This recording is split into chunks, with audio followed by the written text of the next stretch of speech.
నమస్తే అమ్మా. మన ఏపీలో నెక్స్ట్ సీఎం ఎవరైతే బాగుంటుంది అనుకుంటున్నారు? జగన్నాథన్ బాగుంటుంది అనుకుంటున్నాం. దేనికనండి? అతను చేసే పద్ధతి బాగుంది. ఇప్పుడు అతను చేసే పథకాలు కానీ దేనికి అన్నీ అందరికీ అందుతున్నాయి. వాలంటీర్లు ఇంటింటికి వచ్చి చేస్తున్నారు. బాగుంది. పథకాలు అందినాయండి? మా ఇంట్లో అయితే అమ్మఒడి ఒకటి అందింది అంతే. బయట అందని చూస్తున్నాం కదా, అదే చెప్తున్నాం. మరి పథకాల వల్ల జనాలు సోమరిపోతులు అవుతున్నారని చంద్రబాబు గారు అంటున్నారు కదా. అది కరెక్ట్ కాదు కదా. ఇప్పుడు అతను నిలబడ్డాడు అనుకో, అతను ఉన్నాడు అనుకో, ఇప్పుడు సీఎం ఇతను అలాగా అంటాడు. ఇతను ఉన్నాడు కాబట్టి అతను మాట్లాడుతున్నాడు అంతే. ఎవరి కావాలో అలా మాట్లాడతారు, టైం బట్టి మాట్లాడతారు ఇంకంతే. ఇప్పుడు పవన్ కళ్యాణ్ గారు చంద్రబాబు గారు కలిసి పోటీ చేస్తున్నారు కదా, కలిసినా గెలరండి, గ్యారంటీ గెలరు. అంటే నెక్స్ట్ సీఎం పవన్ కళ్యాణ్ గారు తెలంగాణకి వెళ్ళి కూడా పోటీ చేశారు. అక్కడ నగల పేరు ఎక్కడన్నా నెగ్గుతారు? నగరు అనుకుంటున్నారు. అసలు నగరు. ఇక్కడ వాలంటీర్ వ్యవస్థ ఎలా ఉందండి? వాలంటీర్ బాగుందమ్మా, ఇంటింటికి బాగా చేస్తున్నారు. లంచాలు ఏమన్నా తీసుకోవడం? అసలు లంచం అన్నది లేదు అసలు. మరి వాలంటీర్ వ్యవస్థ అనేది అనవసరంగా పెట్టారని అంటున్నారు కదా. అనవసరం ఏముందో, చదువుకున్న వాళ్ళకి ఏది జాబులు లేవు, ఇంకా ఆరోపంగానే చేసుకుంటున్నారు. ఏదో ఒక 5 వేలు 4 వేలు ఏదో వాళ్ళ ఇంట్లో కుటుంబం గడుతుంది కదా, అదరికి ఏదో ఒకటి పెట్టాడు. దాన్ని బట్టి ఇంటి కూడా ముసలి వాళ్ళకి వాళ్ళలో ఉంటాయి, పెన్షన్ డబ్బులు అయ్యాని ఇంటింటికి అందుతున్నాయి. ఇక్కడ ఎమ్మెల్యే ఎవరండి? కొట్టుచెప్తున్నారు. ఆయన గారు మంచిగా చేస్తున్నారా? బాగానే చేస్తున్నారు. రోడ్ల సౌకర్యం కరెక్ట్గా లేదంటున్నారు కదా. బాగుందమ్మా. ఫస్ట్ మా ఏరియా కదా బాగుంది, రోడ్లు కట్టము. మా ఏరియాలో రోడ్లు బాగోలేదు అంటున్నారు, మరి మన ఏరియా బాగానే ఉంది. అయితే ఈసారి కూడా జగన్ గారు వస్తేనే బాగుంటుంది. జగన్ గారు వస్తారు బాగుంటుంది అనుకుంటున్నాం. ఓకే. మన ఏపీలో నెక్స్ట్ సీఎం ఎవరైతే బాగుంటుంది అనుకుంటున్నారు? నెక్స్ట్ సీఎం ఆయన అయితేనే బాగుంటుంది. ఈ చేస్తే అవుతాడు.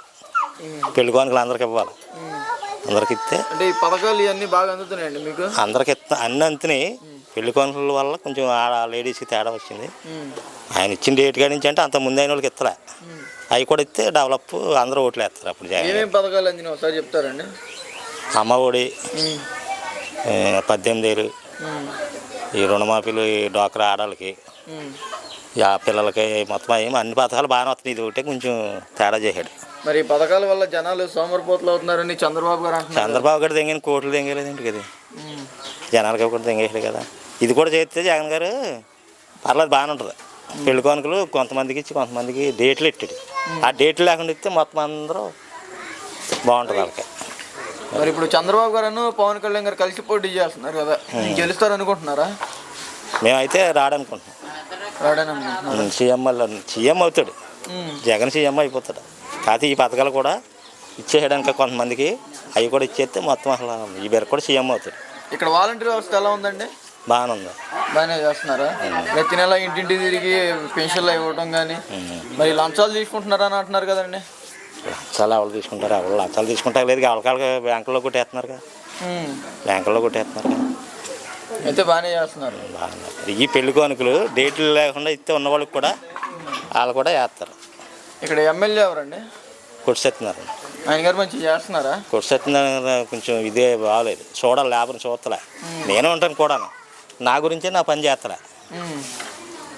ఈ తమ్మనికి వైరించాను తప్ప నా పిల్లకి పెళ్లి కానుక ముందైంది. మరి పెళ్లి కానుక ఏంటంటే సమాధానం చెప్పడం. మరి అలాంటివి చేయాలి. ఎమ్మెల్యే కూడా, అక్కడ మినిస్టర్ గారు కూడా చేయాలి. చూసి సీఎం గారు బాగానే చేస్తున్నారంటే కానీ మధ్యలో వాళ్ళు పెట్టి చేయించాలా. ఏమంటే ఇటు కార్యకర్త ఇటు అని చెప్తే వాళ్ళు చేస్తారు. ఎమ్మెల్యేలు చేయాలి ఇక్కడ. అయితే ఈసారి జగన్ గారు వస్తేనే బాగుంటుందని మీ అభిప్రాయం? 30 నేను ఎప్పుడు పార్టీ అదే. రాజశేఖర గారితో నడిచాను, జగన్తో నడిచాను, షర్మిలతో నడిచాను. నా ఓటు వచ్చిన కాడి నుంచి కాంగ్రెస్కే తప్ప ఇంక రెండో దానికి ఓటేయాలి. ఇది ఓటేసి అడ్డం మనకి పెళ్లి కానుకలు ఉన్న ఓటు కూడా ఇస్తే జగన్ గారికి అసలు అడ్డే ఉండదు అసలు. థ్యాంక్ యూ అండి. నమస్కారం. మన ఏపీలో నెక్స్ట్ సీఎం ఎవరైతే బాగుంటుంది అనుకుంటున్నారు? సీఎం జగన్ అయితే ఒక సీఎం కావాలని కోరుకుంటున్నాం. దేనికనండి? ఎందుకంటే పేదవాళ్ళని అన్ని విధాలుగా అతను ఆదరిస్తున్నాడు కాబట్టి. రేషన్ ఇస్తున్నాడు, ఇంటికి తీసుకొచ్చి రేషన్ ఇస్తున్నాడు. ముసలికి పెన్షన్ల దగ్గరగా ఇంటికి వచ్చి ఇస్తున్నాడు. తర్వాత కరెంటు ఉచితంగా ఇస్తున్నాడు మాకు. అమ్మ ఒడి ఇస్తున్నాడు. పెద్ద పెద్ద చదువుకున్న పిల్లలకు కూడా చాలామందికి తను విద్యా దీవెన, వసతి దీవెన ఇస్తున్నాడు. కాబట్టి ఇలాగ ఏ ప్రభుత్వం కూడా చేయలేదు, జగన్ అన్నయ్య చేశాడు. కాబట్టి జగనే సీఎంగా రావాలి. ఈ పథకాలు ఇవన్నీ పెట్టారని జనాలు సోమరిపోతులు అవుతున్నారని చంద్రబాబు గారు అంటున్నారు కదా. సోమరిపోతులు ఎందుకు అవుతారు? ఆర్థిక పరిస్థితులు ఆర్థికంగా ఉన్నప్పుడు సహాయం చేసినోడు దేవుడు అవుతాడు. సోమరిపోతులు ఎవరెవరు కష్టపడతాం తప్పదు. రేట్లన్నీ పెరిగినా కొనుక్కోవటం తప్పుతుందా? మాకు కొనుక్కుంటున్నాం కదా ప్రతి విషయంలో కూడాను. నూనె రేటు పెరిగినా, ఏది రేటు పెరిగినా, గ్యాస్ రేటు పెరిగినా, ఏదైనా కొనుక్కుంటున్నాం. ఇంకా సోమరులుగా ఎక్కడ ఉంటున్నారు ప్రజలు? ఆర్థికంగా చాలా సహాయం చేస్తున్నాడు జగన్ అన్న. ఇప్పుడు చంద్రబాబు గారు పవన్ కళ్యాణ్ గారు కలిసి పోటీ చేస్తున్నారు కదండి, గెలుస్తారు అనుకుంటున్నారా మీరు? అస్సలు గెలవరు, అసలు అస్సలు గెలవరు. మరి పవన్ కళ్యాణ్ గారు తిడుతున్నారు కదా జగన్ గారిని, ఈసారి మేము గెలిస్తే నడి రోడ్డు మీద కొడతాం ఆయన గారిని. ఎవరిని? జగన్ గారిని కొడతారంట పవన్ కళ్యాణ్. అంత సీన్ లేదు అసలు, వాళ్ళకి టచ్ కూడా చేయలేరు అస్సలు. దమ్ము ధైర్యం కూడా లేదు, మాట అంటాం వరకే వాళ్ళు. ఎందుకంటే అది సాటుని మాటని అంటారు కాబట్టి, డైరెక్ట్గా వచ్చి టచ్ చేయడానికి కూడా అంత అర్హత లేదు వాళ్ళకి. అంత జనసేన ఉంది ఆయన చుట్టూ, అంత బలం ఉంది. అక్క చెల్లెళ్ళకి చిన్న చిన్న పిల్లలు కూడాను అమ్మ ఒడి పథకం తీసుకున్న ప్రతి పిల్లల్లో ప్రతి వారి గుండెల్లో దేవుడుగా ఉన్నాడు జగన్. మరి నారా లోకేష్ గారు అంటున్నారు సైకో జగన్ పోవాలి, సైకిల్ రావాలని అంటున్నారు కదా. అది తిరిగి వాళ్ళకే వెళ్తుంది అది. ఇక్కడ ఎమ్మెల్యే సైకో కొట్టి సచ్చినారాయణ అనుకుంటా, ఆయన గారు మంచి చేస్తున్నారా? చేస్తాడు. అంటే రోడ్లు కరెక్ట్గా వేయట్లేదు, డ్రైనేజీలు క్లీన్ చేయట్లేదు అని అంటున్నారు కదా. చేయట్లేదు, కొంచెం ఇబ్బందిగానే ఉంది. మరి అది కూడా చెయ్యాలి. ఇప్పుడు తన పరిపాలనలో వాటర్ ఉండేది కదా, ఇక్కడ రోడ్లు ఉండేవి కదా, అసలు ఏమి ఉండేవి కాదు. మంచినీళ్ళు చాలా భయంకరమైన పరిస్థితి, చెరువుల్లోకి వెళ్ళి తెచ్చుకునే పరిస్థితి. అలాంటి పరిస్థితి నుంచి తను సేవ్ చేశాడు ప్రజల్ని, అంతగా చేశాడు తను. ఇది వరకు చేశాడు, ఇప్పుడు కూడా చేయాలని ఆశపడుతున్నాం. అయితే ఈసారి మళ్ళీ జగన్ గారు వస్తేనే జగనే వస్తాడు. ఓకే, వస్తే బాగుండును కాదు, వస్తాడు. ఏమైనా సరే జగనే గెలుస్తాడు, సీఎంగా జగనే వస్తాడు. ఓకే, ఈ 5 సంవత్సరాల పాలన కూడా కాదు, వచ్చే 5 సంవత్సరాల పాలన కూడా జగనే వస్తాడు. Okay, thank you. ఏంటండి మన ఏపీలో నెక్స్ట్ సీఎం ఎవరైతే బాగుంది అనుకుంటున్నారు? జగన్ అండి. దేనికనండి? దేనికైనానండి, దేనికైనా దేనికైనా మంచిగా చేస్తారండి. పథకాలు ఇవన్నీ అందినాయండి? అందుతున్నాయండి. ఏమేమి పథకాలు అందినాయండి? ఏమంతున్నాయండి? పెన్షన్ ఇస్తున్నారండి, రైస్ ఇస్తున్నారండి, పందారు ఇస్తున్నారండి. ఈ కరెంట్ బిల్లు లేదండి మాకు, రద్దండి. కరెంట్ బిల్లు తీస్తారండి, మాకే తీస్తారండి. మరి ఇప్పుడు చంద్రబాబు గారు పవన్ కళ్యాణ్ గారు కలిసి పోటీ చేస్తున్నారు కదా, గెలుస్తారు అనుకుంటున్నారు మీరు? తెలియదండి మాకు అసలు ఆ గొడవ, అసలు ఇద్దరు గొడవ కూడా తెలియదండి మాకు. ఇది మాకు చంద్రబాబు నాయుడే కాదు తెలదు, పవన్ కళ్యాణ్ తెలదు, మాకు జగన్ బాబే అండి.